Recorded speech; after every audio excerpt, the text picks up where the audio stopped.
You alright? It's been a while. Well, it's not been for you. I've been recording a show in your eyes every week, but the last show you heard, the mouse one, I think I recorded that in 2023. It's now 2025. I'll be dead honest, it's the 30th of July, 2025. And this will be going out on Monday. I can give you the exact date. Monday the 4th of August, this should be going out. We're going to look at My Cousin Vinny, Joe Pesci, Marisa Tomei. Joe Pesci is a 49-year-old man. Marisa Tomei looks about 20, 22-ish, maybe. Their fiancé, they're together. That's a question, really. Do you know what I mean? A bit odd. It's a good film. It's not a. I think it's a classic. I'll be dead honest. I think it's a classic film.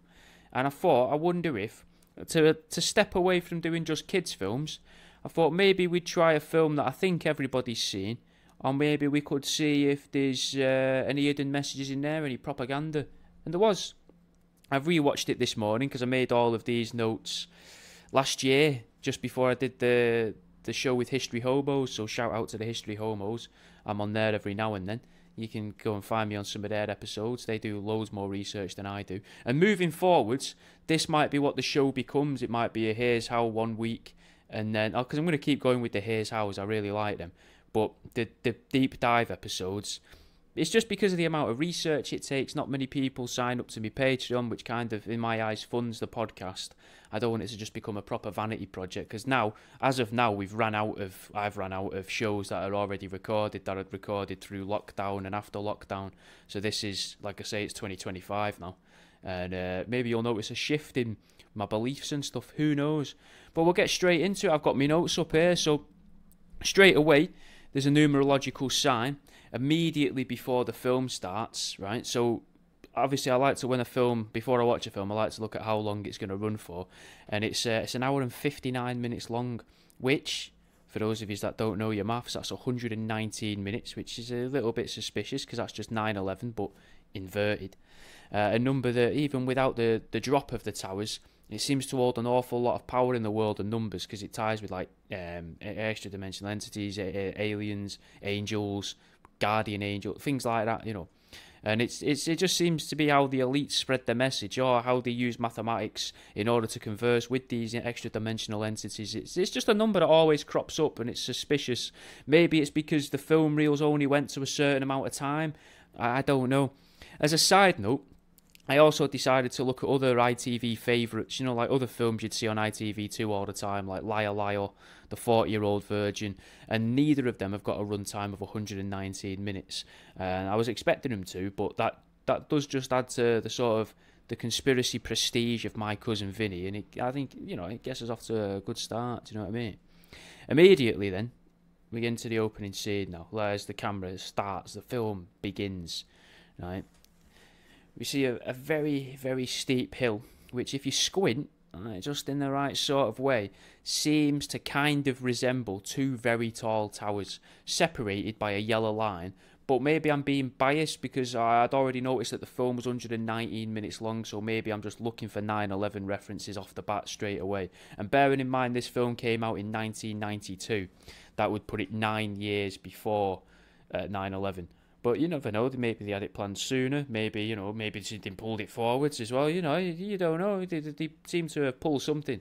The number plate needs a mention as well on the car, because it's MEA 201. Now, with Joe Pesci usually playing mafioso characters, it's easy to read this reg as a Me Too, but in an Italian sort of way, so like a Me Too, like that, you know. Then with them weird noises that Italian Americans sometimes make in films where they go, you know, like me too, oh wah, wah, like that kind of thing, like Mario. I'm thinking Mario. That's what I'm thinking. To me, the Italian accent is the noises Mario makes in the Mario games, right? It makes a point of them focusing on it too, as well, on the car and the number plate, as you see the car drive towards the camera, almost as if the message of Me Too is more important than the actors in the actual film. The plate also has a Statue of Liberty in the middle, further cementing the importance of the women's movement in film production. There is lots and lots of university merchandise, I guess you'd call it, in the back seat of the car, and it focuses on it for in kind of an uncomfortable amount of time that don't make any sense, because it doesn't feel important throughout the rest of the film. Thinking about that now, thinking about that, because it doesn't reference it at all really, but it just shows it, and it doesn't keep it in focus on the screen so much in that shot, but it does make sure you know that it's there. Maybe it's a way to try and trick the youth of America, or as Joe Pesci would say later in the film, the Ute of America, to believe that they want to go to university so that they can get brainwashed maybe by the billions of supposed alleged Chinese and Russian dollars that supposedly funds the American higher education system. Maybe, who knows. We then see a sign that says "Dirt for Sale." A shop that sells second-hand bits of car tyres, and a shop selling peaches and tomatoes. The character pulls a face and then sort of laughs at it, which seems like a great way to make the viewer subconsciously agree that selling used items is bad and to be laughed at. And we shouldn't, don't be doing that. Just buy new stuff. Don't buy second-hand, because, people could make money off second-hand stuff, but you should just be buying off the big companies making new tyres and things like that. And, don't be buying like homegrown produce either. And it's a good way as well to make sure that the cinema-going public and the ITV viewers, I suppose, spend their money in all the right places.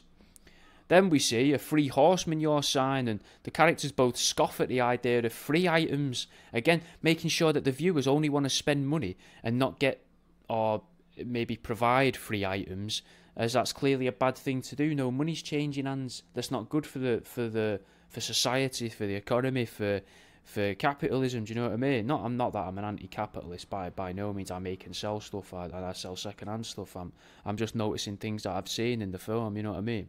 It's very subtle then, but a lorry driver transporting logs gets passed by the university students on the road. Now I thought maybe, just maybe, right, as a way to make the viewer see that going to university makes you better and puts you in front of people that do proper jobs. This gets more people in university potentially learning from the alleged Russian and Chinese funded textbooks, maybe lecturers and the reading lists, and it makes the American infrastructure weaker as a result, because more people are going to university and they're getting less truck drivers. Just as a thought, it's an old film. It's maybe I'm putting too much weight on the film. Who knows? There's as a side note, I can tell that this is something that I've made notes on a while ago, because I haven't thought about this stuff for a while, but it does seem to be there. I don't really watch film and TV anymore, guys. I'll be honest with you, since probably because I started making all these notes so much, but I will get back into it. Don't you worry. Also, if you're listening, it's a good time to say this. If you want more episodes, because I still put out new episodes on Patreon most weeks, patreon.com/worldaroundyou. £3 a month gets you access to all of there's got to be more than 350 bonus episodes on there, maybe close to 400 now in separate different series. You've got Truth Seeking as well. Please listen to Truth Seeking. Find at World Around You's pod, I think I'm called, on Instagram. You'll find it anyway on there. Give us a follow on there. And if you're listening on Spotify, please leave a 5-star rating and maybe save the show or subscribe to the show, whatever it lets you do, because it might help me reach more people who listen to podcasts like you listen to. Anyway, that's the fucking begging out the way, I suppose. The next thing you see in the film, and I noticed this again in my run through this morning of it, you see a Confederate flag hanging from a dilapidated looking barn, but the flag isn't really flowing in the breeze. It looks like it's struggling, kind of like at half mast, and the characters then literally physically turn their back on it and drive off into the vastness of the American countryside, which seems very poignant in a way, maybe a subtle way of teaching Americans to turn their backs on their old values and their own history. It also then flashes up quite quickly saying horse feed, which is the second mention of a horse in less than 2 minutes of the film. We're less than 2 minutes of the film in as well here at this point. And that seems weird because both of them flash up, and if I hadn't paused on those frames in particular, I probably wouldn't have been able to make a note about them. So why are they flashing up the word horse? Horse. Like that, bit odd. Like, what's going on with the word horse? Maybe there's a gematria thing. Maybe let me know in the comments if what horse adds up to in gematria, maybe. We also then get our first bit of anti-dog propaganda too. So those that remember the start of the Hot Tub Time Machine. That had quite a lot of anti-dog propaganda at the start. We see a dog tethered to a house, but it's on a long lead and it walks further away from the house, symbolising the distancing of humans and dogs in a possible attempt to make people subconsciously want pets less in the future, and to make them come to terms with the government imposing bans on dog ownership, which is something that we've now experienced. Certain dog breeds have been banned. So, you know, considering these are notes I made over a year ago, and I was making notes like that a while ago, not to say like, look at me, I've been vindicated. I don't know. I feel like there's a tonal shift in the shows here. I don't know. Maybe this is lazy using my old notes. I'm not sure, but I hope this is something. This sounds. I sound very unsure of myself, innit, it, with this. I suppose it's because I'm not really sure what I'm going to say. You know what I mean, in these notes. Oh, well, we'll carry on. The film then starts with a discussion about nutrition, and one of the guys says no more tuna, which seems very coincidental with how the world changed the views on how fish are caught, because they want to kill less dolphins now, don't they, but keep getting the tuna. But maybe if they still allowed fishermen, and of course, you know, fisher women, you know, I'm not here to ruffle any feathers, to kill the odd dolphin here and there, then maybe there'd be less predators in the oceans, and then there'd be more fish left for us to eat. Just as a thought, you know, they're saying there's not many fish left for people. But if you do start letting live the things that kill what we're competing for in the sea, which you've got to admit, I think anyone could admit, even the dolphin phobes, the dolphophobes, or whatever you'd call them, and the people that don't like killer whales, and all the people that like really are gunning for bring back harpooning, you know, and all that sort of stuff, all them sort of people, they must be even able to admit that a dolphin is much, much better equipped at catching and killing fish than we are. Because we need harpoons and nets, and, you know, I imagine you can also use, if you was to scale it up a bit, you know, them fly zapper things that you have in a butcher shop or a greengrocer's. If you got a massive one of them on a big extension lead and chucked it into the sea, I imagine the salt water would help that electricity pass through and kill a good bunch of fish in the area before shorting out your generator. You just have to bring a lot of generators with you, but then because they've shorted, maybe you're allowed to then just dump them into the sea. All the fish are already dead, so what does it matter? But then, I suppose...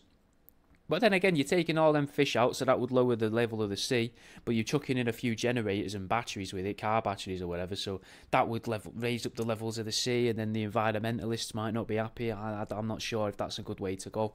I don't even know where I was up to here. They like to say that we overfish, but that's just how they like to blame humans for everything. They will never admit that there could be less fish in the oceans because now the predators are going unchecked. See, this is fun, this, because it's like I'm reading someone else's thoughts. Like, this shows that I was probably mental when I wrote this. I was probably a bit poorly. Who knows? They discuss protein as well, saying that they can get protein from beans. And this, I did think this again this morning, this seems like a very, very early introduction into like the vegan ideology. A way to try and plant the seeds, maybe drop the breadcrumbs for the people to do their own research of, oh yeah, I heard elsewhere that beans have protein. So this skinny, gaunt-looking gentleman on TikTok telling me that I shouldn't eat meat, he might be right, you know, because I could eat beans. Which means, you know, because I can't help but think, if you are eating beans, that you need to produce a tin. You need to produce tin openers. Transportation of that is probably vastly different to transporting meat. Because if you think about it, you could probably make beans. Let's say we start canning up beans in Brazil, right? Maybe it's cheaper. Who knows? I'm making it up. And then you can transport those really easily from Brazil to the other side of the world. Or from Australia to the other side of the world.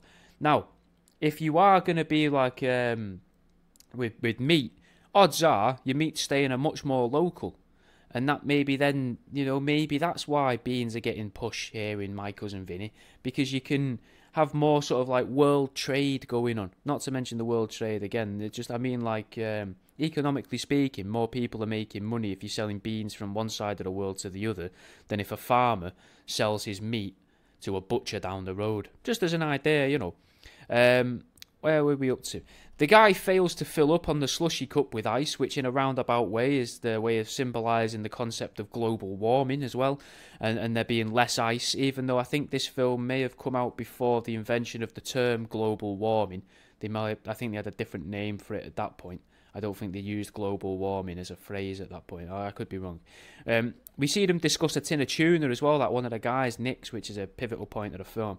It seems a great way to get into people's heads as well, that eating certain foods is naughty. So now the idea of eating tuna is naughty because he's stolen the tuna, so the fish is stolen, which is something that got used a lot in the media in the UK in some ways, about people arguing over who gets to have these fish in this bit of the sea, which country owns these fish. Do you know what I mean? It's little seeds in people's imaginations and that, in people's repertoire, if you like, or not repertoire, what would be the word? In people's brains, ready to be able to be told this is a thing. They've already been kind of told it.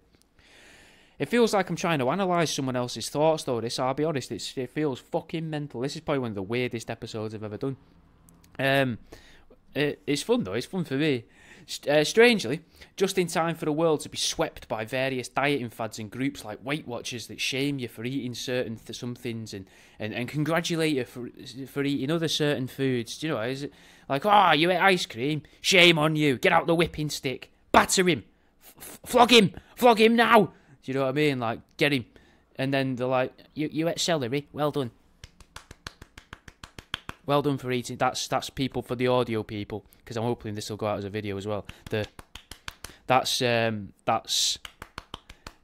fat ladies in the room clapping together. The obese people clapping in Weight Watchers. That's not them. I don't know, what would that be? Maybe masturbating or going, you ate celery.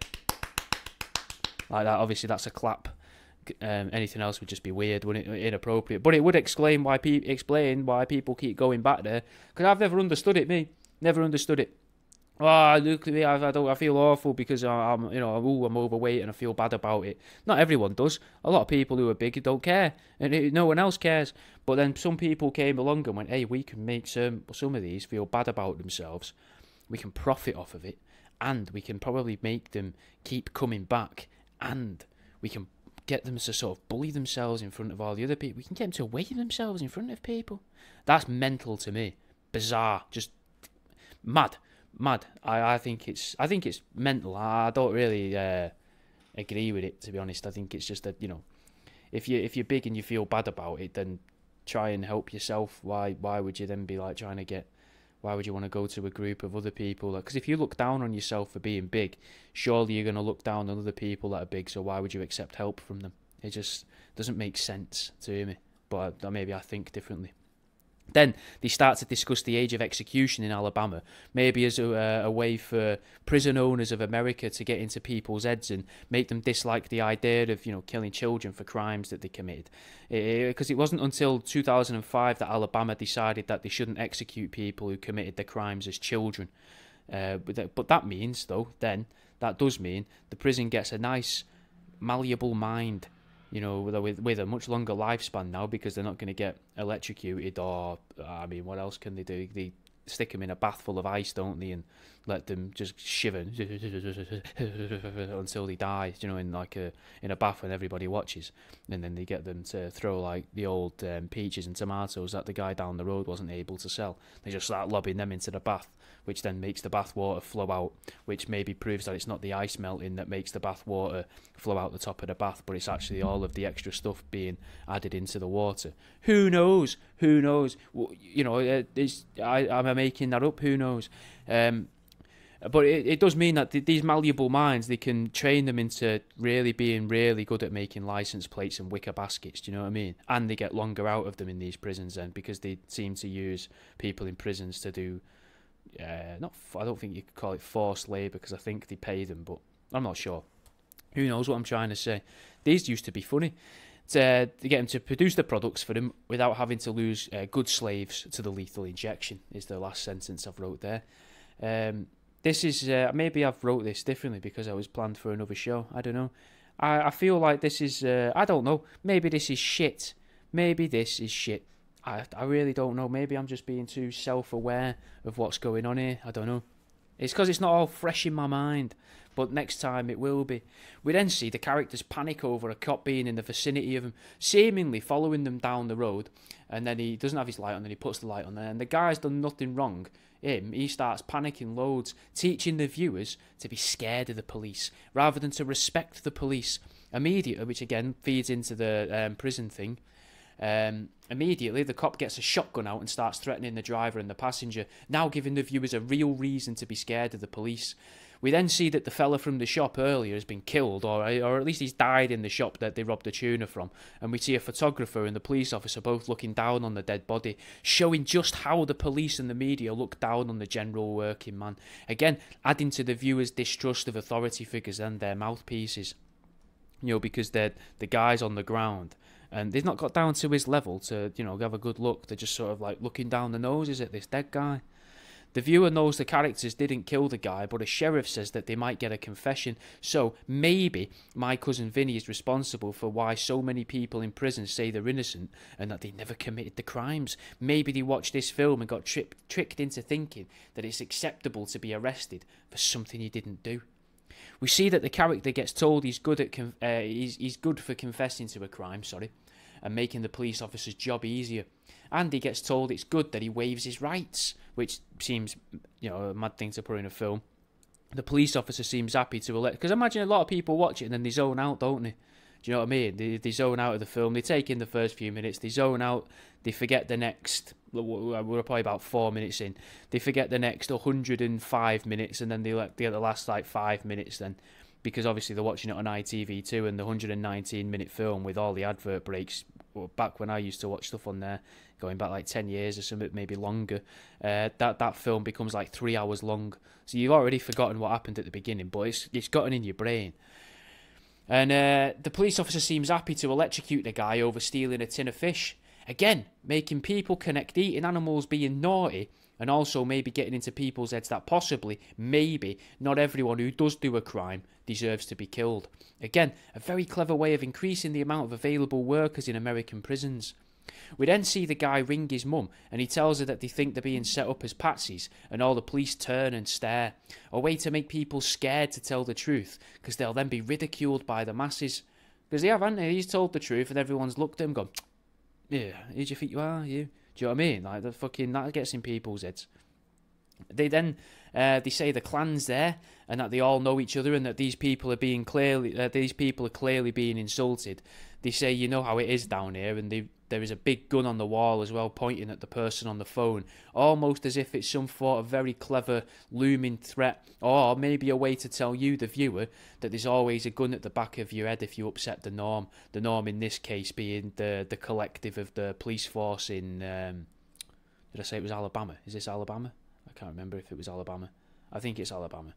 There's a good chance the biggest conspiracy of the film is that they didn't have a name for it as well, and because the actor said, "My cousin Vinny," so enthusiastically that they maybe decided to go with that. I do like that. It's the only thing you take away from it.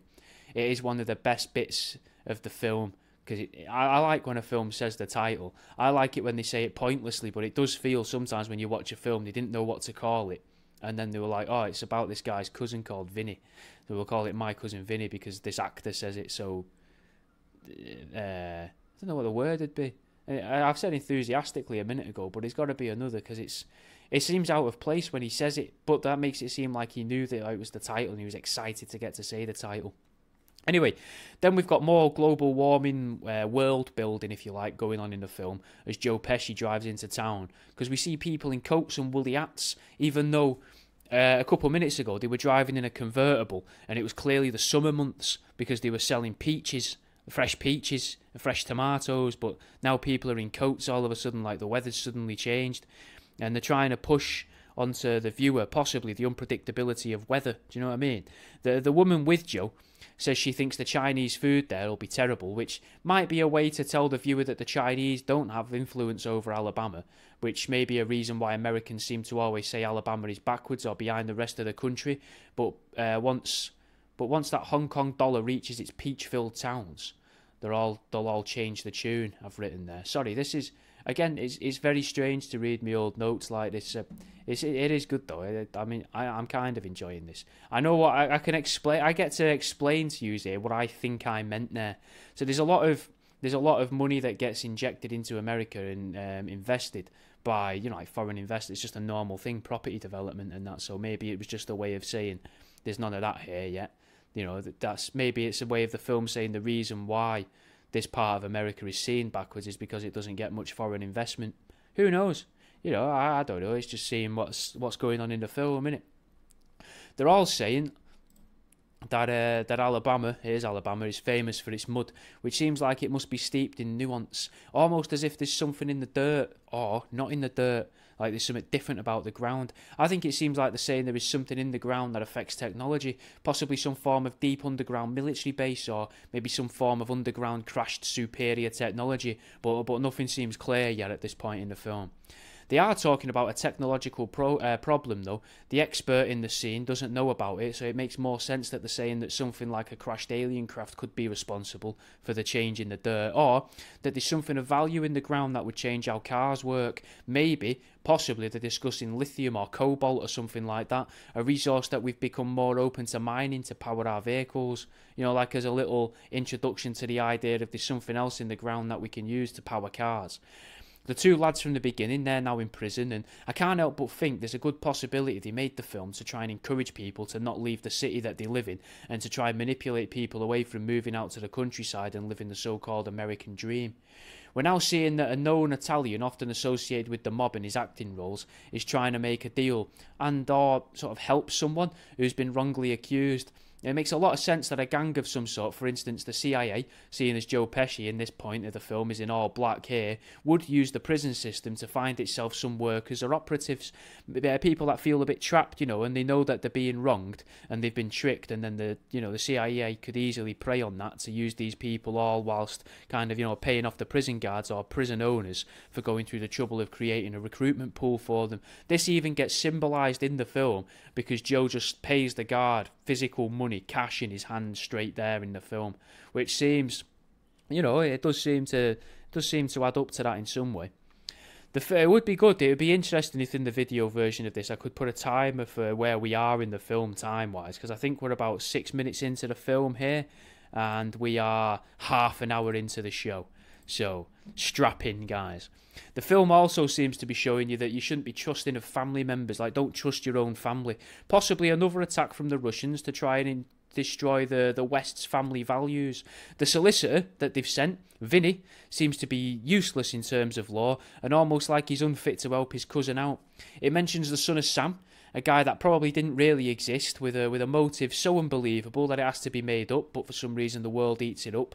And for that you could listen to serial killers, are they really? But I have been reading on and off. I've been reading some books recently, and one of the books I've been reading about with the serial killers, I can't remember the name.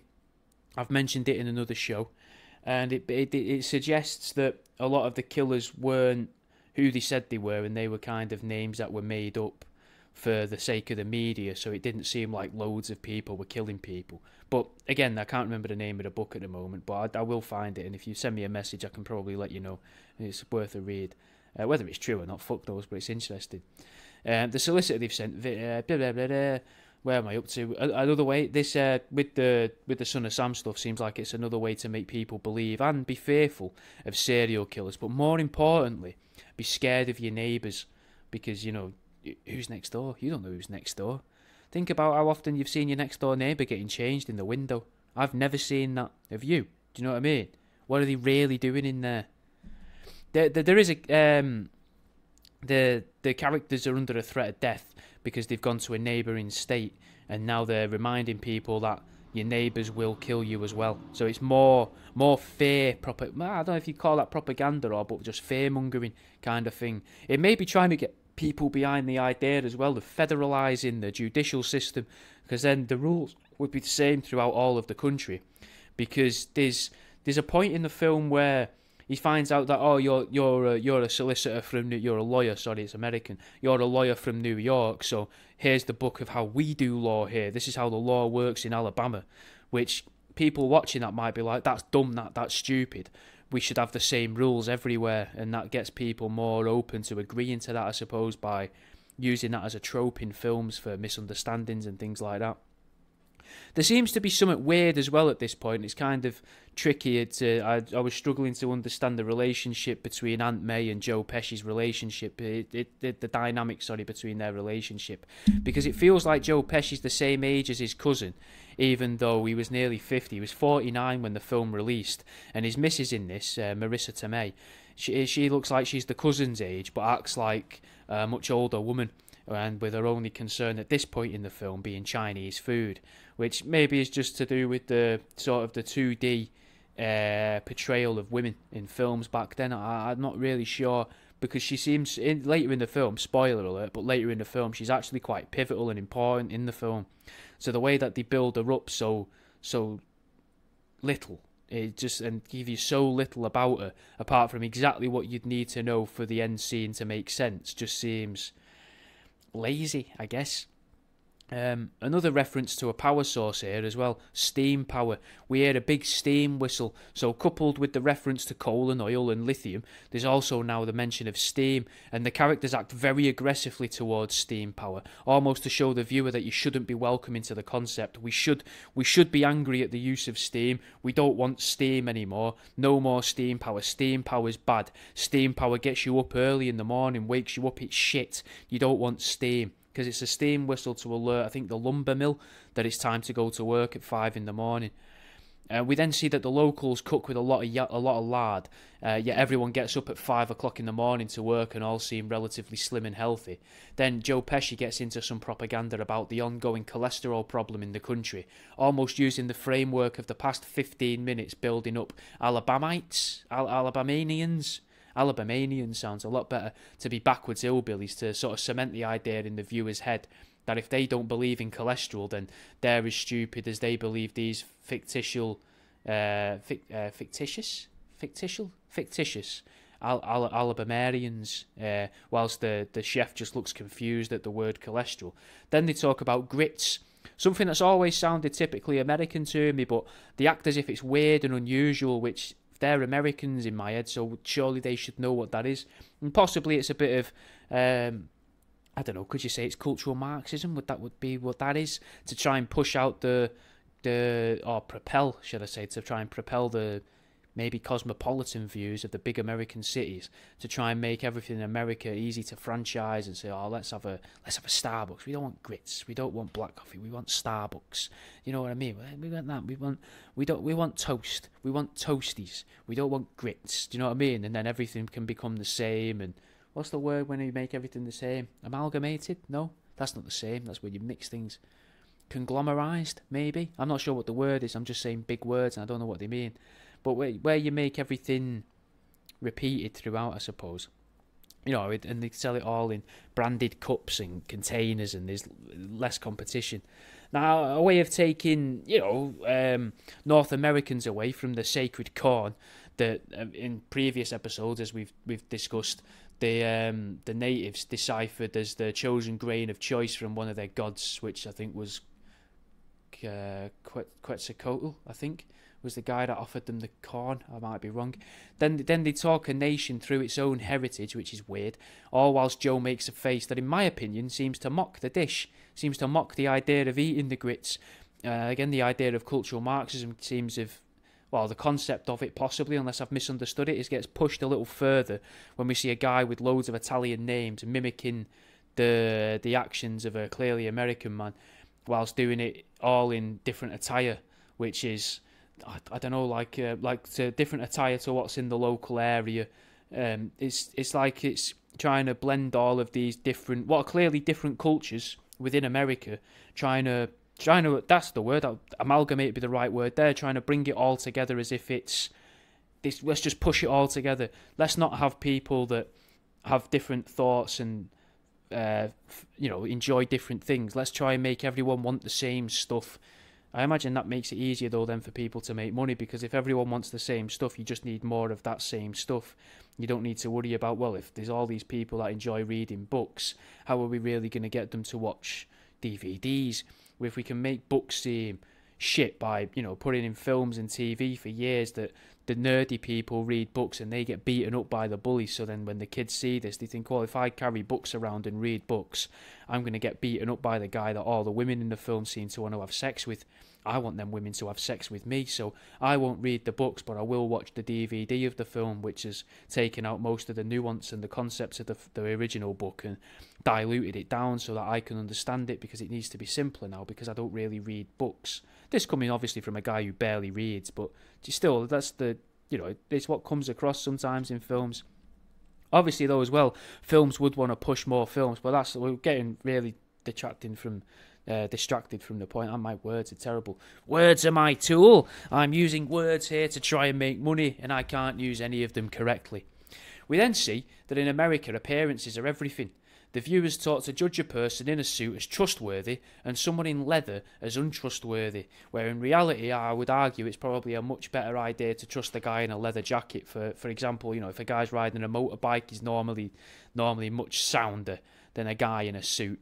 Like the guy in say you're walking down the street with your nan, or your nan's on her own, or your auntie, your elderly auntie or whatever, your elderly mum, walking down the street on her own, and she falls over, and a guy in a suit was to go up to her. I would imagine, actually, say she's cut herself or something, I would imagine more so the guy in the suit's going to think, oh, bloody hell, I'm not going anywhere near her. I don't want to get any of that on my suit. Whereas the guy in the leather jacket, the biker guy or whatever, he's probably going to go and help her. Probably going to go and grab her. Be like, fucking hell, come here, love. Let me get you up. And maybe that's because he's nicer. Maybe that's because his coat's wipe dry. It's wipeable. It's waterproof. Whereas a suit, the blood could soak in. But I'm not saying people in suits will go and give your nan a good kicking. And I'm not saying everybody in a leather jacket won't go and rob your nan if she's on the ground. But I think it's more likely that people dressed like that are going to be sounder than people in suits. Plus, people in suits, my concept, my view of them, a lot of them are probably just coked up, like estate agents and that, hungover, pissheads. Whereas the guys in the leather jackets are probably healthier and just, nicer to be around. But I don't actually know, do you know what I mean? Even here I've made a note of saying coked up lad from a call centre, because the call centre guy will probably try and rob you in a legal way using PPI claims and some form of convoluted contractual agreement that sees you tied into an agreement to pay him a commission for the next 5 years or even the rest of his life after he's even been fired from there.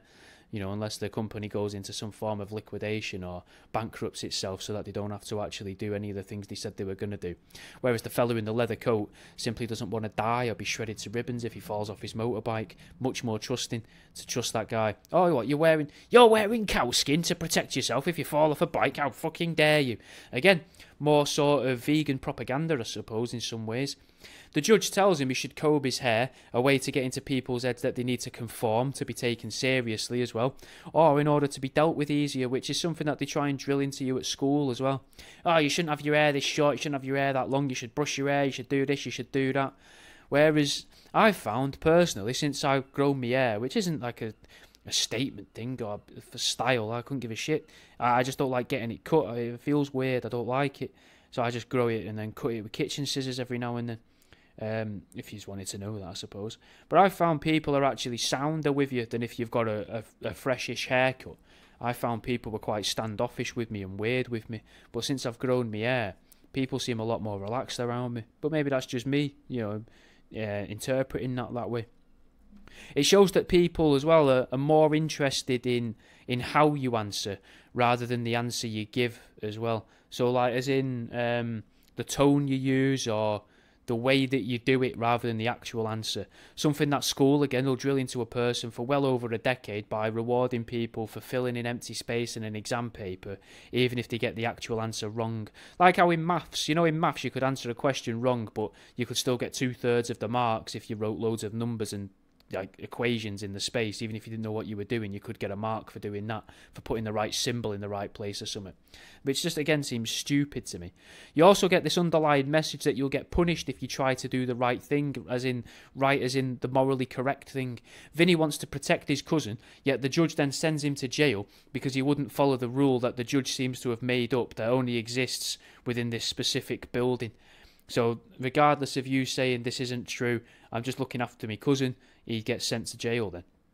And we then see that these, quote, men in black, Vinny and his missus in other words, earn money by illegal means as well in order to be able to conduct their legal actions, which is very sort of CIA, really, like looking to like Barry Seal and that. You could even just watch the Tom Cruise film, I think it was, about Barry Seal.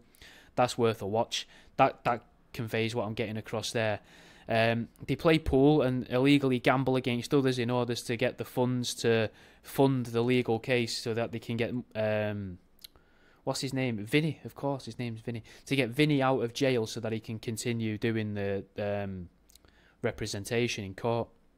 It's a very subtle nod, very subtle, really, to how the CIA seems to conduct itself in the real world. So, and because they're dressed in black as well with it, and yeah, they're out of towners, and they've got a certain way about them, and a special car that stands out against everybody else's cars, looks more modern. It's just the little bits like that. I think we just got introduced to, at this point, I think we learn Vinny's missus's name, which is Lisa. Which could be a bit of sexism to make the viewer think a woman isn't important enough to be explained or even introduced, but maybe that's just, we didn't need to know a name, maybe. I could argue as well, though, because Vinny's cousins, I don't know if you get to know the name of them maybe once, and the whole film, in a way, is about them, but the whole film shows Vinny all the way through. Obviously, he's in the name, the title, Vinny, so it's about Vinny, it's about my cousin Vinny, but the whole story revolves around these two lads, but you don't really learn much about the lads. We then see that this CIA operative will deal with known criminals and violent people in order to extort their money from them. We then see Joe, he sees a guy in a neck brace and he tries to see if he can acquire him as an asset as well, because he's like, oh, did you fall at someone else's house or at yours? Was you working? Questions like that, to try and learn information about him, to see if he can use him for him to make money and for him to be able to further himself. Which, but the guy declines in the neck brace. Then he even tries again to see if he can use him. And the CIA representatives start to flirt with each other over a non-existent spanner, whilst also mentioning this imaginary spanner is used by NASA. So during a flight of fancy, they also use NASA as a frame of reference, which could be, maybe, possibly, why a lot of people now don't trust NASA and don't believe in NASA and think that what NASA do is lies, because they've got this spanner that doesn't exist. It might be a real spanner, but they're talking about it as if it's in the hand. It's make-believe, it's role-play. It's not a real spanner. You can't see the spanner. There's no spanner in the film. I don't think you see a single spanner, wrench, or set of pliers even, or maybe even not even a hammer in the film. No tools. Very, very few tools in My Cousin Vinny.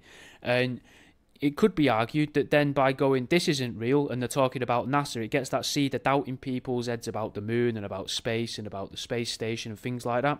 And maybe that's where that conspiracy comes from, just from little seeds being dropped in people's heads like that.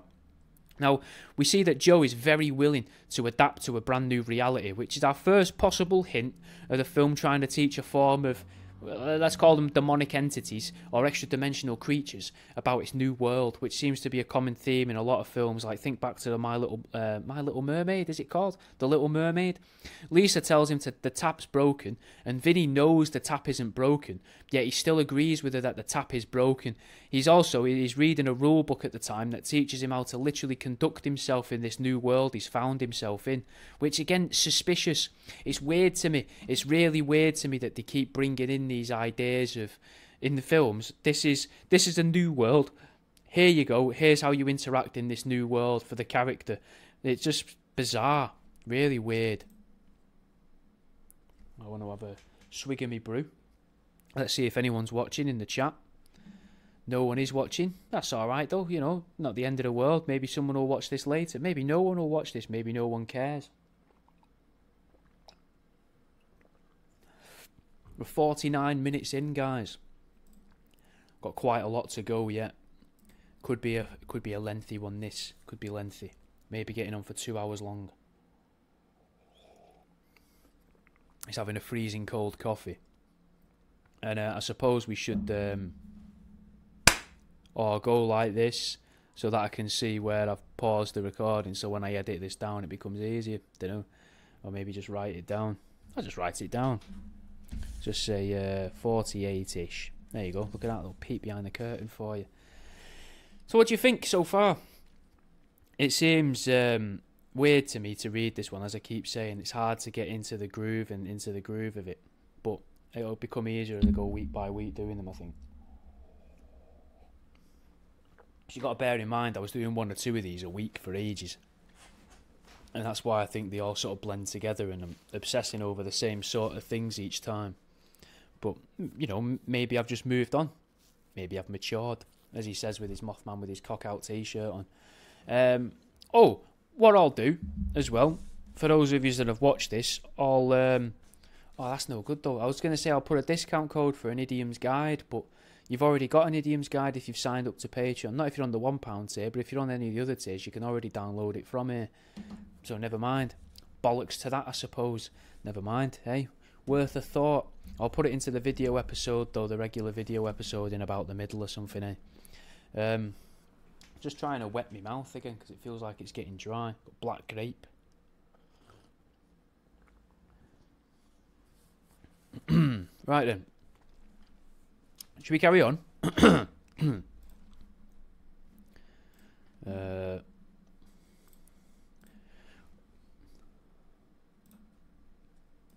We start to see again as well there that Vinny don't really understand the world, and it's starting to become clearer that maybe this film is a playbook of sorts for people that have possibly shifted realities, maybe, or swapped dimensions and are aware of it. It seems like it's a film made by people that have seen a courtroom drama for people that have never seen a courtroom drama. That's how it feels. It feels, because I've never really watched a courtroom drama.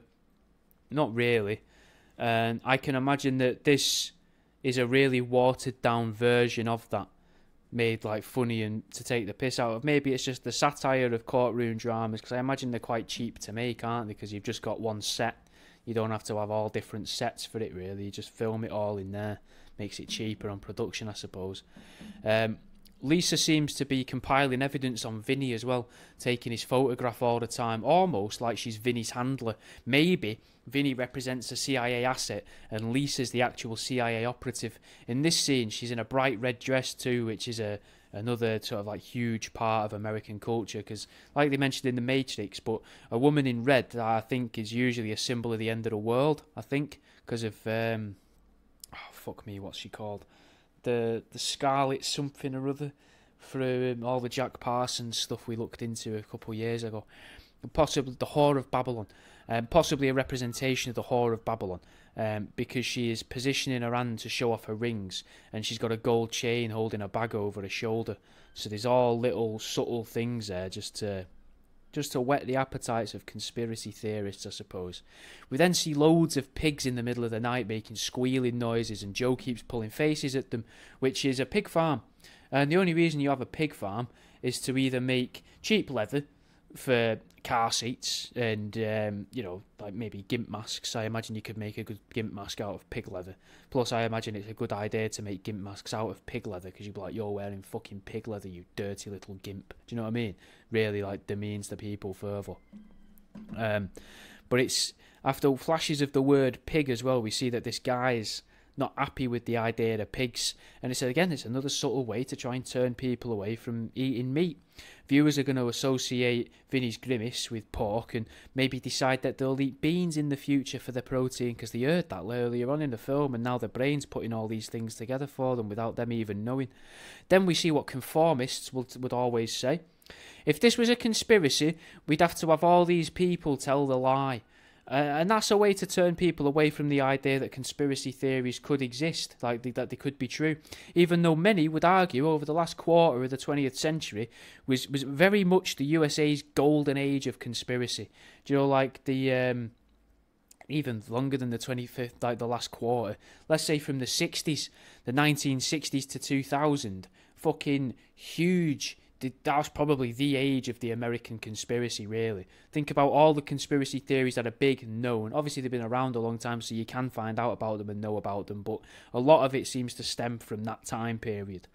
So, and that's a line that's constantly fed to people, that if this was a conspiracy, all of these people would have to lie. And we know that compartmentalism exists. We know that people can compartmentalize entire businesses, because that's like saying, well, so the guy that answers the door at reception, the security guard there, that's like believing that he knows what the CEO had for dinner.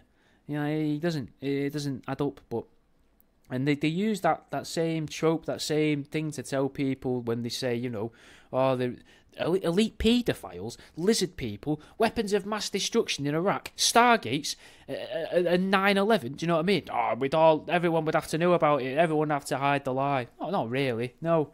Everyone could think they're working towards one thing, and then they just use one guy, and they're like, look, it's your job to derail all this. And then there's another group of people that, like, when he goes to derail all that, when he goes to plant the bombs in the concrete structures underneath in Oklahoma or whatever, and he goes and do that, what we'll be doing is we'll be detonating the bombs that we've already put in the building, but he won't know that. Do you know what I mean? Which seems to be what some people believe happened with the Timothy McVeigh stuff and things like that, but and at this point, you got to remember in the film, 9/11's only about 9 years away, so they're getting the idea of conspiracies aren't real. Preparing people, But I don't know how long it takes to make a film, and I don't know how long it takes to plan, the potential destruction of 3 buildings. Was it 4 buildings? So I don't know if there is a crossover. I don't have a clue. I'm just pointing out things that I've noticed in the film. In the background, a random handwritten no smoking sign. It's almost out of sight, and they only flash up temporarily, which seems like the perfect way to subliminally message to people to not smoke and to try and increase anxiety amongst the population by, having them not smoking. Because I think there does seem to be a correlation between the decline of cigarette smoke in people's lungs and the rise of mental health and anxiety, things like that. It almost seems as if when people were just smoking and not being told all these things are going to kill you, for some reason it seems like people were a lot calmer, maybe, but maybe it's just the rose-tinted eyes, the rose-tinted vision of my youth, of being a kid. You don't think about that, you don't see it, maybe you just get older and you realise, who knows, I'm not sure. But it could also be a fantastic way to advertise the idea of smoking, because you see in the background no smoking. That makes you immediately think of cigarettes. You're not thinking about smoking pork, are you? Especially with the previous scene where all the pigs were screaming, you know what I mean? You're not thinking about smoky bacon then. You're thinking about fucking, having a fag on the go and like that, do you know what I mean? So maybe Big Chemo could have lobbied or funded the film a little so that they could sell more cancer-fighting treatments in the future, just as a way of, we'll tell them we don't want them smoking, but we do because we want to sell more chemo chemicals in the future to the smokers. Just a thought, just an idea, probably not true, who knows. Vinny calls the court process a magic trick. It's an illusion, he says, maybe a bit of a double bluff. Because in a courtroom, you get a lot of people partaking in seemingly ritualistic behaviour of standing and sitting, so maybe there could be some magical element that gets overlooked in your regular courts in the real world. From the way the arrested lad talks about Vinny, it makes him seem autistic of some sort because he has a sort of mythical understanding of magical tricks and illusions and things that he's never performed himself, but he can just take it apart in his brain and see how it's done. And then we see the lights go out briefly, and they flicker for what could have been readying people for more blackouts. But what if it's to tell us that when countries have experienced power outages, it's because somewhere in the country they're having to divert power, enough power, to maybe kill something very big and something very evil. In this case, a prisoner, but maybe a massive monster. Like think like the angels sort of thing in Evangelion. Like they have to reroute power to order not to like power up the suits. Do you know, like that? And it's just as a we'll never know what they could be killing with a city's worth of electricity, but it must be something dangerous if the town is willing to cut off the televisions and have no adverts for an evening, and then they can, turn the tellies back on and the adverts can resume. Because that would mean the advertisers would have to be in on it, wouldn't it? Nothing's more important in the world than the movement of money, so it seems, someone would have to be like, look, you're not going to be able to advertise your tampons for a little bit, because we're going to have to reroute all the power from the city into this machine that we're going to fire at this invisible creature in the sky with this invisible beam so no one panics, and then that'll die. Then it's going to take a little while to get the city going again, but it'll be fine because we're going to put the backup generators on, and people won't notice that all the power's out, because we'll tell them that the street lights are out, and we'll reroute the things like that. Maybe that's why traffic lights go out as well at night time sometimes around cities, because they're using the electricity for something else underground. Maybe, who knows? Maybe it's just the bulbs keep going out and they all go out at the same time for some reason, which has got to make you think. There's some. I'm very suspicious of traffic lights, I'll be honest, because I noticed years ago that they were travelling. The people, as I was travelling round, they kept working on traffic lights and swapping out the big ones with the 3 lights attached. They were swapping that out for modular sections of traffic light, and I find that really suspicious. Plus, I think it's a dumb idea to change all the bulbs of something at once, because if you do that, odds are surely that them bulbs are all going to run out at a similar time. So surely you just want to stagger them, put bulbs in, and then after 2 years come and change a couple of them, so that, because you don't want all the bulbs going out at once, you want at least the red or the green to work, don't you? It's no good if the orange is going to work all the time, because you don't know what direction it's just gone in. But if you can see the red light and then the red light's not on anymore, oh fuck me, it's orange or green. If you can see the green light and then you can't see the green light and then you see the green light again, you think, oh fuck me, when it's not on green it's on red. So the idea that they changed that just seems odd. But because I think I've seen more traffic lights out since I noticed they changed all the traffic lights as well to this other system. Well, not even the system, just hardware, would you call it? The casings, newer casings, I don't know. I've lost myself now in the notes, guys. The pool player from earlier, he tries to scam Vinny in return for his promise of violence, because Vinny said, oh, what about I fucking cave your head in and then you give me that $200, because you're not going to, you're saying you'll fight me, you'll cave my head in, or I can have the $200, or I'll take the money, thank you, or I'll just cave your head in and take it. But Vinny knows about pretending about amounts of money, which seems like a very hand-fisted way to really show the reader that this fella in all black that rolled into town is actually some form of allegorical, allegorical character, to represent a CIA operation, possibly. He spends his nights reading the tome of Alabama Justice, so he's learning the local culture, trying to find a way to manipulate it and gain power in the community, just like how you'd imagine a CIA operative to function in the field when destabilising a nation. We keep seeing different sounds disrupt the operatives too at night time. Sounds, right, they're just vibrations, and a possible good way of trying to illustrate the way that different vibrational frequencies can affect the well-being of a person. And at this point, Vinny and Lisa are starting to go mad from the lack of sleep, starting to bicker at each other, and they're constantly getting woken up, and that almost like they're getting experimented on each night. The town gives the feel of being one big experiment as well, because it's the middle of the night and a cargo train is relentlessly hammering its horn through the town, almost in an attempt to wake people up. And as we learnt from watching the Punisher series on Netflix, which we haven't done collectively, but I assume you all have because I've watched it, if you instill a routine in a person, they become much easier to manipulate. So maybe by having these crazy sounds all over the place, the steam horn going off at 5 in the morning and the train going past 10 past 4 every morning, making loads of noise and wrecking the buildings and things like that, you're able to weaken these people sort of psychologically and break them down and make them easier to control. As a population as a whole, I suppose. The local residents would be so used to it, they're not going to notice it. Like when people live under a plane, what's it called, where planes go to land, the airspace just before that. You ever visited like an auntie or something and she lives next to the runway and you're like, fucking hell, I can't hear a word you're saying, and they're like, what do you mean? Because they're just deaf to the noise of the planes at that point. They're just used to it. You could do that with the trains, and then the trains could be coming through going firing fucking rings of mad noise into people's heads, just to make them think, fucking hell, I don't want to buy pork anymore. We should have our own law system. Do you know what I mean? Just getting all them things into people's heads. Mental when you think about it like that.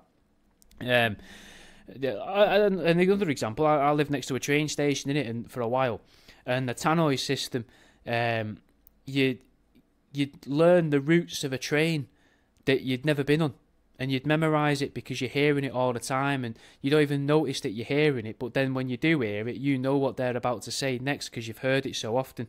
So think about that. If they're chanting Piccadilly, Victoria, Altrincham, Stockport, Leeds, York, Liverpool Street Station, Liverpool, like that, you learn all them words. If they were just slipping somewhere into there, say they went Leeds, York, Liverpool Street Station, Finger your mum in her sleep. Blame it on the dog. Liverpool. Everton. Football ground. Old Trafford. You've noticed the trains took a wrong turn. Glasgow. Kill your dogs. You no longer need dogs. Edinburgh. You know, like that. And we've changed the platform now to platform number 2. Like that. And if they're doing that every day, you know, you're going to go and try and slip your mum one in the night thinking, why am I doing this? And, you know, you're going to get rid of your dog because you've been told to by the man at the train station through your bedroom window. They say that the train comes through at 5 a.m, which is the same as the steam whistle from the lumber yard. So there's signs of an experiment going on in the area, because we know that the steam noise, that noise is the lumber yard, right? But this guy now is saying it's the train. I don't. It's not a sort of like a hidden message of the film, but I reckon if you went somewhere new for a couple of weeks and really paid attention, you probably would hear repeating whistles, sirens, klaxons that the locals are just deaf to.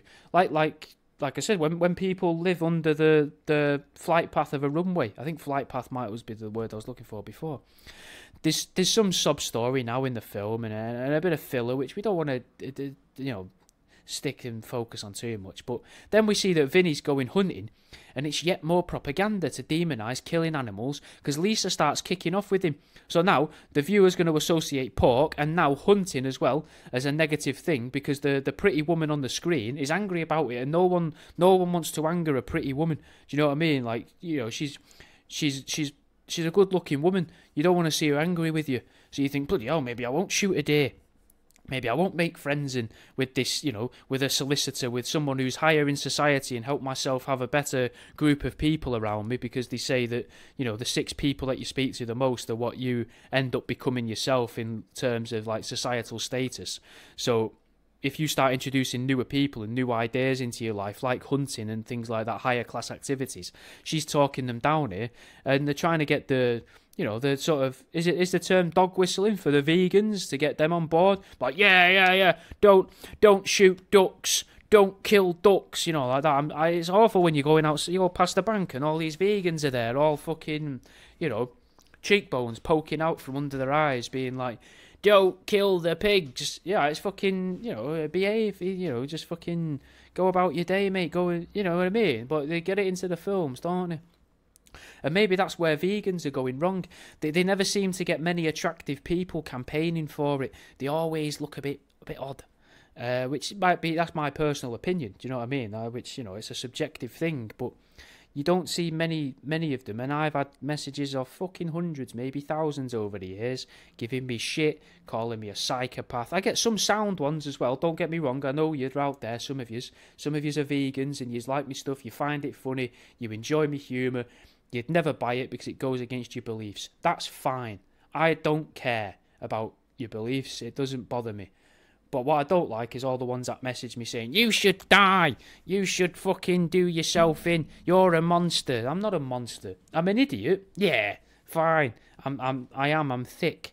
But I'm not a monster. I just like chopping up dead rats. Do you know what I mean? And then they don't like that answer. They think there's something wrong with me for saying that. And then they're like, you need to go to a therapist. And I'm like, no, I don't. I'm sound. What would a therapist say? Sit down in a therapist. Why are you here? Keep cutting up dead rats. Why'd you do that? It's my job. Get a new job. Well, they wouldn't say that though, would they? They'd take like 13 weeks to tell me that probably. And then try and make me feel like there's something wrong with me because I'm shaming myself. Like Weight Watchers, essentially. Then you even got this anti-taxidermy propaganda in there as well, because now Lisa's disgusted by this other solicitor having stuffed heads on his wall, and there are a few films where they try to make people dislike taxidermy, and that does, in some ways always feel like a bit of a personal attack in a way.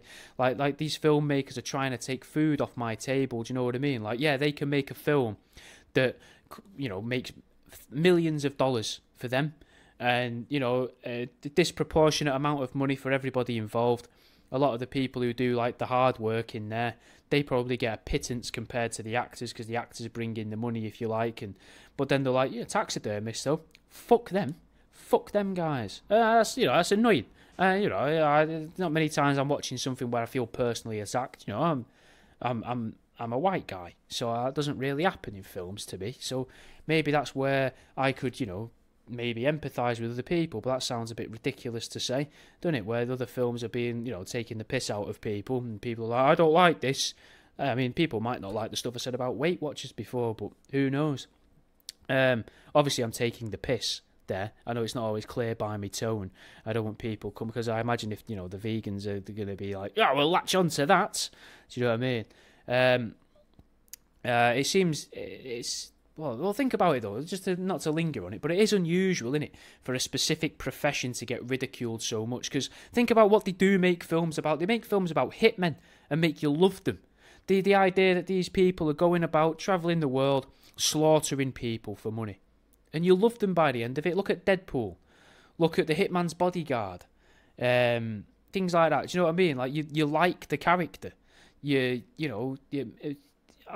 mental that you can have that.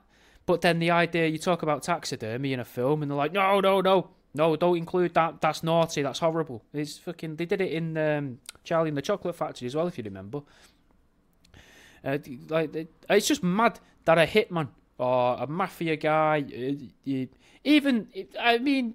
look at like the Jeffrey Dahmer TV show with that fella from American Horror Story. People loved that. People thought, and they were like, oh, poor Jeffrey, things like that. Yeah, the taxidermy side of it, they were like, it's fucking weird him doing that, isn't it? The Norman Bates program, Norman Bates isn't a real man, doesn't exist. The guy from Psycho, not real. But by having the taxidermy in there, they're like, taxidermy's weird, isn't it? Taxidermy's mental. And then, but look at him, poor lovable Norman. Do you know what I mean? It's fucking weird. Now, she's against shooting a deer, an animal that provides a very cool trophy, a lovely rack, of the antlers and that. Nice tasting food as well. Venison's quite nice. Plus, it helps pass the time. It's something to do, rather than talking about your own death or thinking about killing yourself and that. Something to shake the darkness away, I suppose. Now, she's describing the deer as sweet and harmless, but that's not true. Those of you that probably listen to Truth Seeking more know that I wrote some form of weird manifesto when I went mental years ago, and I actually did a lot of research into how many animals kill people and that, and it was like a mock manifesto, a satirical one. I don't think it'll ever get released, but we reference it sometimes in Truth Seeking. Deer tend to contend for the number one spot for most dangerous animal in the UK. Usually you only get beaten by cows. I can't remember the stats off the top of my head, but I'm pretty sure deer kill more people in the UK than sharks, each year, than sharks ever have worldwide, ever. In 2023, I think there was around a dozen shark-related deaths in the world. And then the amount of people that would be killed by a deer swerving out the way of a deer, running a deer over, being impaled on its antlers, and then the deer marches round showing you off to all of the lady deer going, look what I did, guys. Look at this. I killed him. He was going to kill us. And all the lady deers are like, ooh, what a man. And then all the male deer get jealous in it and start rucking with him and trying to stab the guy and being like, look, I finished him off though. And all the other women deer are like, yeah, you did, Gary, you got him there, Gary.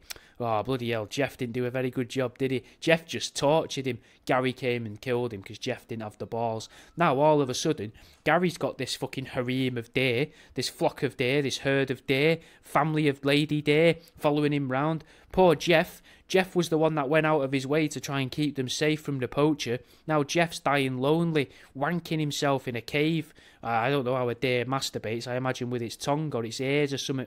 Just, fucks its own ear hole or something. You shouldn't have to go through that just because they don't want taxidermy in films. It's fucking... I mean, this isn't something to get angry about, but... Yeah, back to the film. Then they're spending more time on turning people against taxidermy and hunting in this scene than we've spent a single cell scene or a courtroom scene so far at this point in the film, which that's propaganda. Surely that is trying to manipulate a person's thoughts. If you're going to spend a good 4 minutes talking about the downside of hunting and taxidermy in a film that's about a guy being in prison, and you're doing that's longer than what you've spent in a scene in a cell. That's a bit weird, isn't it? And it's sandwiched in probably going to be one of the scenes in the film that doesn't mean anything, if that makes sense. So one of the sections of the film where the thing just before it doesn't tell you much of the story, the thing after it doesn't tell you much of the story, and that's just in the middle, which seems to be typical in films, that's where they'll pop in here's the little bit to get in your brain. They're sort of like, if it was music, here's the earworm, so that we can sell the single later on. But instead it's, here's the anti-taxidermy worm to go in your head, so taxidermists might not make as much money later on. And here's some stuff about going in a car, and you're like, what the fuck is going on here? In a way, it teaches modern women of the time as well to talk down to their significant other. He's asked for advice and he gets shot down by Lisa, who implies nobody cares about his trousers just because she wants people to not kill deer. Which, like the phrase, the men wear the trousers and stuff like that, that's another maybe like pro-woman thing or anti-man thing, however you want to look at it, by getting that in there, because now you've got this strong woman talking a man down for trying to take up a new hobby, trying to make friends as well. He's trying to make friends with this other solicitor, and she doesn't like that. She's telling him off for that. No, you're wrong for that. Be lonely. Do you know what I mean? And now, fucking 30 years later, what's in the news all the time? Male loneliness epidemic. So, what makes it stranger about all the hunting nonsense is that in the film we don't see any hunting at all. He goes off on a day out with the solicitor, wastes a day with him, and we don't see any hunting or anything like that. Now, again, Lisa is having a go at Vinny again for not being knowledgeable.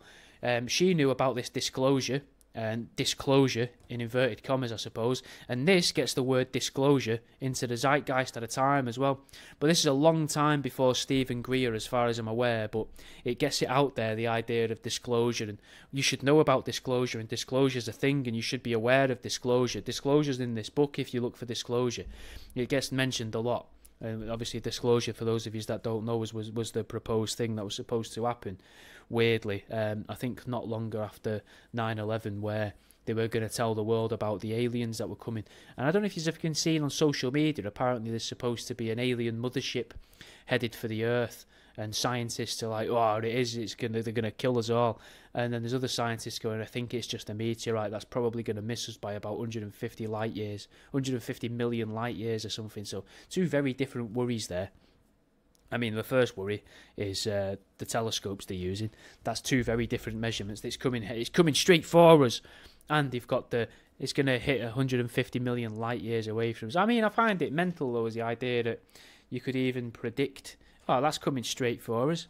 Like, what the fuck are you on about? How can it be? Because if that's moving in a straight line, we're also moving in a straight line, and we're spinning round in a circle, like in a big ellipses, what do you call it, like an oval.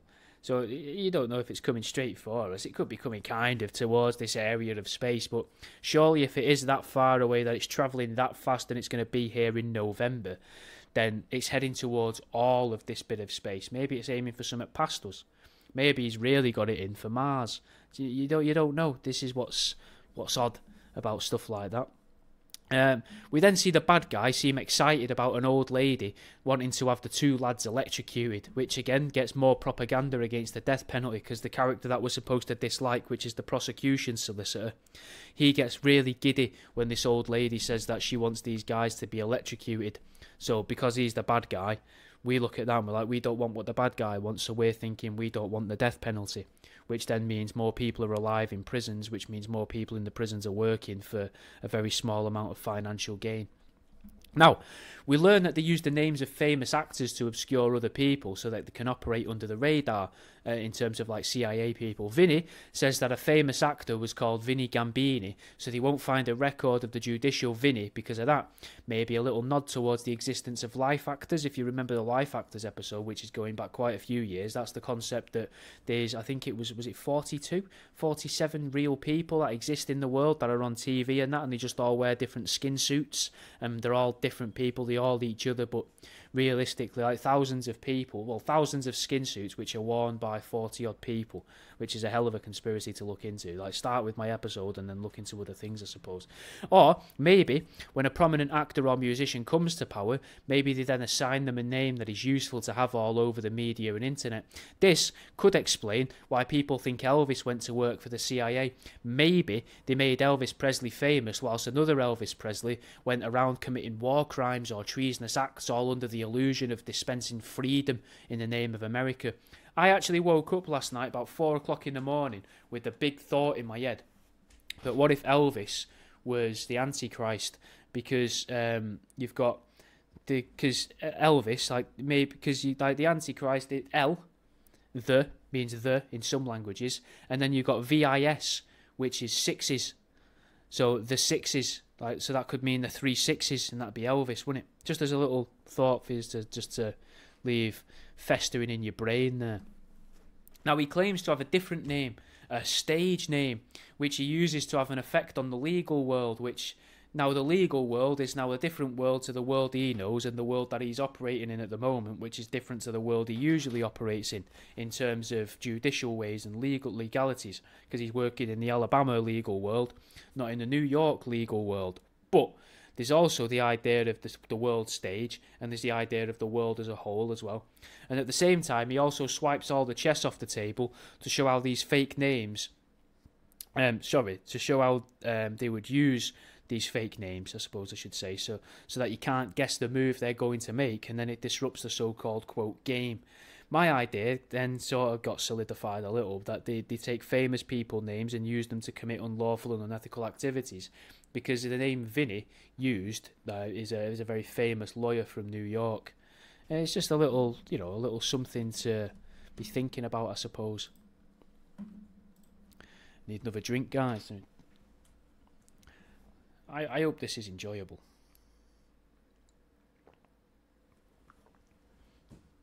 The show itself at the moment is about 1 hour 15. Quite lengthy. But I'm going to put it out as was one episode, I think. That's what I'm planning. It's a shame that no one's joining. I want to just double check that I have got the right chat thing here. Because I just don't think anyone's aware that we're live. No, I've got the right chat thing. So, oh well, have I got any more coffee? Coffee would be nice. And then get rid of the milky residue with a bit of black grape.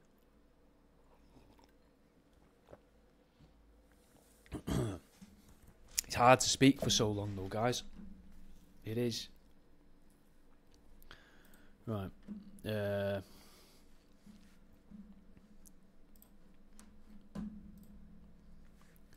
We then see that Lisa has managed to provide Vinny with technology for him to accomplish his dodgy tasks. We then see a little bit more manipulation to break up the common family unit as well, because we see that Vinny's been putting career over his relationship, promising a marriage when he wins his first case, but that's taken 10 years so far.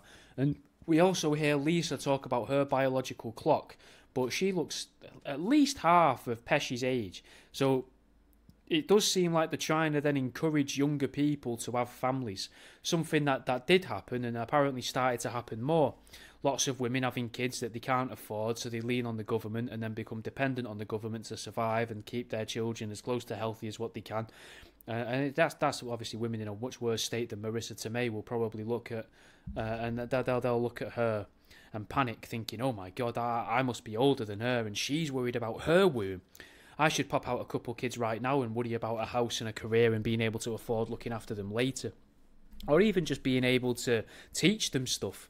That's what I think. I know some people, they'll have a kid at 16 and that kid's fine, but in my eyes, that's what? How do you help the kid? Do you know what I mean? I don't know. I couldn't do it myself. That's why I haven't. But it's nothing to do with no one really wanting to have it away with me at that age. Do you know what I mean? Because I was a weird cunt, which I am. No, I'm a weird cunt now. I'm cutting up dead rats and that, and I used to talk about all this stuff back then. So no one wants to hear this back then. Now we see how the women's feelings are more important than the man that she's living with. And we then see Lisa almost concede defeat, and then we're confronted with a taxidermy deer trophy. A perfectly placed little emotional callback to connect the feeling of explicit anger earlier with the woman now just admitting she was wrong.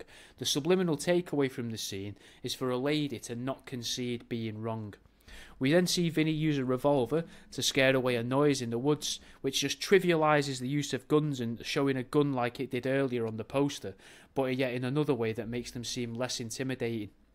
We get shown a shop that's closed for flu, and the only other shop in town is a second-hand shop, which is a little way to make people want to welcome the superstores into their towns. Because now think about the start of the film, where all the second-hand stuff was getting laughed at and sort of like poked fun at, and now they're having to use a second-hand shop, which is really convenient because it's open, but the actual suit that he gets looks ridiculous and people don't like it, and he gets made fun of by the judge for it. So that would put people off again, more overtly rather than covertly. It puts them off the idea of buying something from a second-hand shop. Whereas then people would be thinking, well, if they had a Tesco Express, or it was open till 11 o'clock at night, or they had like the big Asda or something there, they'd be able to just nip in and get something out of George, and they'd have a nice, it'd be cheap, but it'd be affordable, we'd say, suit that they could go and wear to court, and that'd be fine. But they don't have that. They've got independently owned stores, which happen to be closed because everyone in there is ill. So, it just gets a little bit of, we want big shops, do you know what I mean, rather than people being self-employed and that. Vinny goes on to explain how having only one shop and no 1 hour cleaning services is detrimental to the area. Viewers are going to see this and can't help but agree. In this circumstance, a franchise dry cleaners or a superstore would be an absolute godsend for Vinny, easing the way to a world full of soulless shops. We see the jury get exactly the jury get told exactly what they want to perceive in the future, I suppose. With it's sort of ironic because it's in a film, and that's because that's what a lot of films do. I don't know how to explain what I'm trying to say. The jury, so the prosecution tells the jury exactly what they're about to witness, right? And the concept of these shows that I'm doing for you here, the what's the hidden messages, is the idea that films are actually telling the viewers, in this case the jury, you'd be the jury watching My Cousin Vinny, telling you what you're about to see in the world, if you like, with the idea of programming your brain kind of thing and easing you into new ideas that are about to approach your life. We then see that the public defendant has got a speech impediment, the other defending lawyer, the solicitor, which is again trying to build a distrust in public defenders, aka free solicitors, the only people that stand between many people in a lifetime of making wicker baskets and number plates for these prisons. And representations of this will make people resent them and scared of using them and think they're useless. It's also possibly the second example of something being free being looked down on, which is another little capitalist push for people to spend money. Do you know what I mean? Like, oh, you get what you pay for. But sometimes someone's giving away a table because they're getting a new table. That table's fine that they've been using. They're making more money. They fancy a better table. They're giving this one away to someone who needs a table. You need a table. You have that free table. It's a perfectly good table. It works. Just like a public defendant, I suppose. Now, they drag this on and they show lots of faces being disgusted at a man who's working whilst he's, I would say, I guess you'd call him disabled because he struggles to speak and his job is speaking. Again, tricking people watching the film into believing that if you're disabled, you should stay at home and you should rely on the government rather than earn your own money or help others. And that seems quite obvious because everyone looks uncomfortable and they're like, oh, and it's just a bit of a snidey thing in the film, but maybe it's more of a thing at a time, I'm not sure. All the evidence is based solely on witness testimony, but if they had CCTV and security footage, all of this could have been avoided.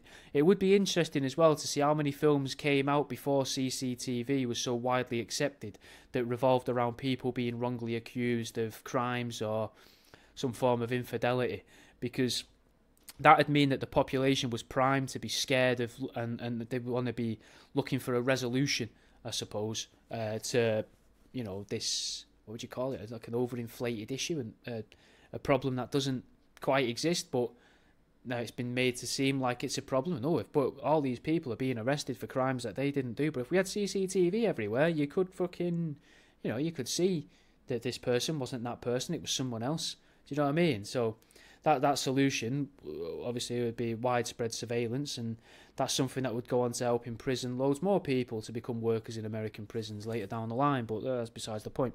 We then see a bit of classism and another bit of what I think you could class as cultural Marxism, or at least wanting to make everybody the same. Maybe I have misinterpreted what cultural Marxism is, but in modern days they do this with programs like Love Island, innit? I think but more they're just in this time, I suppose, when they made this, they're just starting out, and basically they make the viewer feel weird or bad for speaking with an accent and using colloquialisms or having a dialect different to their hierarchical seniors. So in the film, what you see is Vinny says, you see these couple of utes like that, and the judge is like, what's that word you used? What does that mean? And he's like, well, I'm sorry. Vinny doesn't have a clue, because he's just speaking in his own voice, which is something that I've experienced, because people punish you for that, and it would happen. People laugh at you, they don't like your accent, they pick up on your accent loads, and you say words like for me, like words like ginnel, do you know what I mean? Like, which means the little alleyway between shops or something like that, or there's loads of little words in that I'll use and people don't know what that means, and you're like, oh, like mither, sorry, I don't want to mither you. You don't want to what me? You're like, you what? What do you mean I don't want to what you? What does that mean? No, I don't want to mither you, sorry to mither you, but what's mither, what you doing? It's like, and then you got to try and think of the word. Bother. I'm very sorry to bother you, sir. Do you know what I mean? And it tries to make you speak. Society then tries to make everybody speak in this certain way, even though people speak in different ways. I don't know. Maybe I'm just being a bit self-centered there. I don't know. Maybe. We now see that Vinny's learnt the culture of his victims, and he's able to weaponise it against them. So now dismantling a man's testimony with his newly found knowledge of grits, the corn-based breakfast staple of Alabama. This shows us exactly how the factions have dismantled and unsettled different areas. Like when they used vampires to upset some people in a war by using their understanding of local mythology against them, which again is something that I think we covered in Truth Seeking years ago, but there was, just as a quick aside, there was a war, I can't remember where, but the Americans learned they're really worried about these vampires. So if we drain the blood out of some of our own people that have died and some of the other people that we find dead or that we've shot or killed, then we can make them think that there's a vampire in the area, and people will be a bit more dubious about going out and fighting, which is something that they seem to have tried from stuff I've read on the internet. Now, Vinny now takes advantage of their ego and their local pride to trick him into doing and saying exactly what Vinny needs. A classic example of know thy enemy. Vinny then uses his knowledge of his enemies against them. A dirty man, and he takes advantage of an old lady as well, just so he can accomplish his goals. So that shows what some people are capable of, I suppose, and what because by a dirty man, he had dirty windows, and he took pictures of that, and then he shames the dirty man in front of the crowd, in front of the judge. So he uses shame in order to and evidence of that shameful act, or that thing that person finds shameful, to be able to not blackmail him, but you could imagine if you extrapolate into the real world how someone could use photographs of someone's thing or an activity someone taking part in order to make them do what they want and say what they need them to say in order to make a certain case go a certain way, let's say. There's a focus on car tyres as well in the court, which is a very subtle way of making people cautious of using a car and car ownership, because clearly owning a car can ruin your life. We see a lot of photos, and Vinny keeps saying our camera will solve the case and our camera is really important, driving home that message from about 5 minutes ago in the film about how their lives would be improved with CCTV. And we also get treated to a domestic at a cafe, and then whilst they're angry, so they're angry on screen, Lisa leaves angry, Vinny's angry at the door of the cafe. Whilst we see that, and the fight's taking place, in big letters on the wall is the word stew, right? Which is a way to subtly teach people to not solve your problems, but instead you should fester and wallow in that anger. And then the film starts to play up the idea as well of genetic memory. So all of Lisa's family, back to her grandparents on both sides, and mechanics, including like 4 uncles, 2 granddads, do you know what I mean? So that means that she's inherited their knowledge and understanding of cars and their engines. And we also then see Lisa being unhelpful, basically, well, she all through the film she's wanted to help, but now that she has the chance to help, she's being obtuse and she's purposely making herself not answer, and she's looking away and being difficult, almost like some sort of spell's been cast over her in the court, or to show that, you know, these handlers of CIA assets, if you like, when it comes down to it, unless you can trick them into admitting that's what they've been doing, maybe it's to teach people that, you know, if it comes down to it, your CIA handler isn't going to look out for you. They don't have the best interests of you at heart. They're going to tell you they do. They're going to tell you they want to help you, and they're going to help you, and they're there for you. And then when it comes down to actually needing them, and in front of a court and in front of all these other people, they're just going to turn their nose away and be like, no, nothing to do with me, this. Do you know what I mean? We then watch the characters be saved by a disposable camera, and a disposable camera is probably the first step towards a permanent camera, a digital camera, video cameras, phones, smartphones, cameras constantly. We also see how the effective sharing of information between police forces over state lines is helpful to the case in order to free the two characters who have been in prison. Something that would also be really helpful in getting more people arrested, though, and sent to prison to work for pennies in their factories. The film also seems like a good way of convincing people that bringing more power to police and more technology to them to interact and share data would be in the public's best interest. And then we also see at the end how the CIA handler having other assets around the country is useful, because in making their goals complete, because the CIA handler, Marisa Tomei, called Lisa in the film, she makes a call to another asset of hers, which is disguised as a friend of Vinny's, in a court in New York, gets him to say certain things and fax over a bit of information, false information, to send lies and manipulate the whole situation to keep herself safe and keep him safe, so that she can continue operating as a CIA handler, potentially, if that's what this film is secretly about. Because she's got the goal in this, her overall goal in this is portrayed as she wants to get married to Vinny. But you've got to extrapolate from that. She's a CIA handler. She wants Vinny to complete this objective. But to be able to complete that objective, he's got this other thing going on. So if she helps him with this other thing and removes these other obstacles from his life and makes his life easier, he's going to be much, much more willing and able to be able to complete her prime directive, possibly. And she moves... You know, going back to the chessboard, she's moving her chess pieces in order to accomplish that goal by calling in a contact across state lines to be able to help Vinny pretend to be someone that he's not. And that's it. That's all the notes I made on My Cousin Vinny. So I don't know what you thought of that. I don't know if you thought there was a lot of hidden messages there. It did seem to be about more like CIA operatives and that towards the end. I enjoyed the film. It's worth a watch. I don't want to keep you too long now. We're getting close to the end, so thank you for watching, if this has made it to a video version, if I have managed to do that. Thank you for listening. If you've listened on Spotify, leave a rating, 5 stars if you can on Spotify or Apple. Leave a review if you can. Leave a comment on Spotify. If you leave a rating, it helps me reach more people, because then the music and the podcasts that you listen to, I imagine, get categorized and collected by Spotify if you've got an account on there. And then because you've listened to 3 shows and one of them's mine, I might then get promoted to the people that listen to them other 2 shows that you listen to. So it all helps. If you're watching on YouTube, leave a comment. Hopefully you enjoyed this. If you've watched this live on Patreon, you've done it without saying hello the whole time, but hopefully you enjoyed this. I don't know if it was any good. I really don't. I don't know what to expect from the feedback of this, because it's been so long since I've done one. But I'll fucking see you in a bit, guys.